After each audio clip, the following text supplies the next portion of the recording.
Welcome to a short video summary of the Philips 49PUS6501 Ultra HD 4K TV. You can read the full in-depth review via the link in the description or by clicking the info button at the top right of the screen.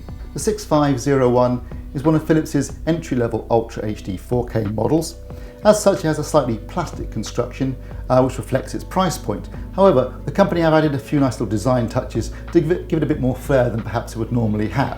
So you have a nice, attractive metal finish bezel around the screen itself, which is about 1 centimetre wide. You also have an illuminated Perspex block just below the screen where the Philips logo is, although you can actually turn this off as well if you want to.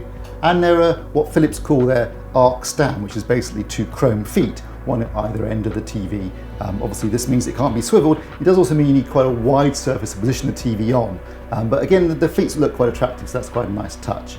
Now in terms of the rear of the panel, that's where the connections are. It's basically made of black plastic. And here you'll find 4 HDMI inputs, although only 2 of them are HDMI 2.0A, which means those are the ones you want to use for Ultra HD 4K Blu-ray source, or perhaps for Sky Q or VT Sports Ultra HD, which is input 1 and input 2. There's also 3 USB ports and a whole host of legacy connections at the rear as well. In terms of the controlling the TV, it comes with this remote control. And this being a Philips remote, it actually is dual-sided. So you have this side, which is a standard remote control with navigation control, numbers, play and pause, Netflix, dedicated Netflix button as well. All the usual things you're supposed to find on a Philips remote, but using their kind of icons, although there are actually beneath that little explanations of what the icons mean, which is very handy. And on the other side, you have a keyboard. Basically, it means it's much easier for you to type things into the Smart TV platform.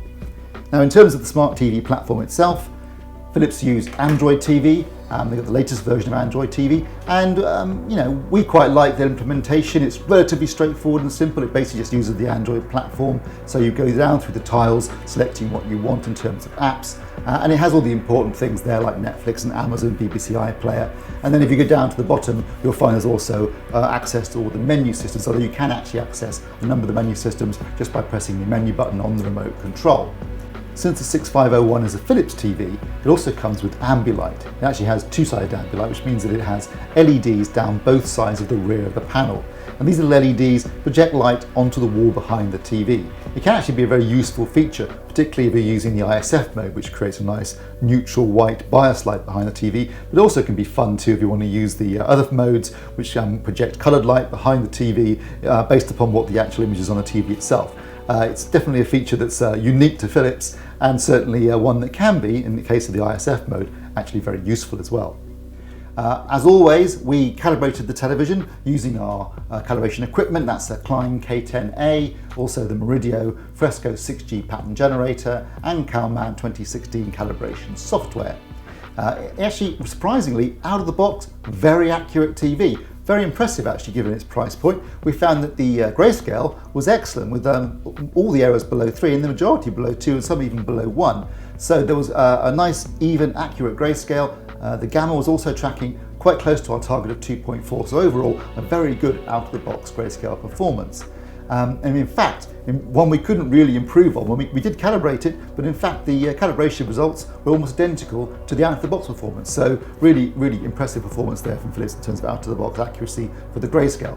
The colour performance wasn't quite as accurate, pretty good. What we needed to do basically was just increase the colour control from 50 to 60. That moved the colour gamut wider in terms of the performance of the TV. And for Rec 709, which is what we're looking at here, that meant that the saturation points for 25, 50 and 75 were very close to their targets, and in fact overall it was a really accurate performance for a budget television, and quite impressive. There is a colour management system in there, but really we only needed to use that to just fine tune a couple of the hue points for things like magenta, so we did that. But basically, out of the box, a very impressive and very accurate performance with just a few minor tweaks on the TV without having to actually access the calibration controls. So that's very good. In terms of HDR, it wasn't quite as impressive as the SDR Rec 709 performance, as you can see from the graph here. Although the grayscale is tracking quite well, the curve rolls away from the PQ EOTF very quickly because basically this TV hasn't got much in the way of peak brightness. It can hit about 350 nits, whereas content's graded at least 1000.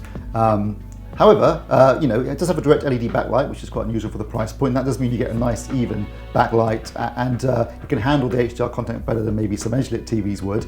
But you don't get the kind of impactful peak specular highlights you would from a much brighter, more expensive television set. In terms of the colour accuracy as well, it wasn't great. It didn't track Rec 2020 particularly accurately, and neither did it track DCI P3 within Rec 2020 particularly well either. Basically, the colour gamut wasn't quite as wide as it could be, and therefore it was limited in terms of how much you could track those targets anyway.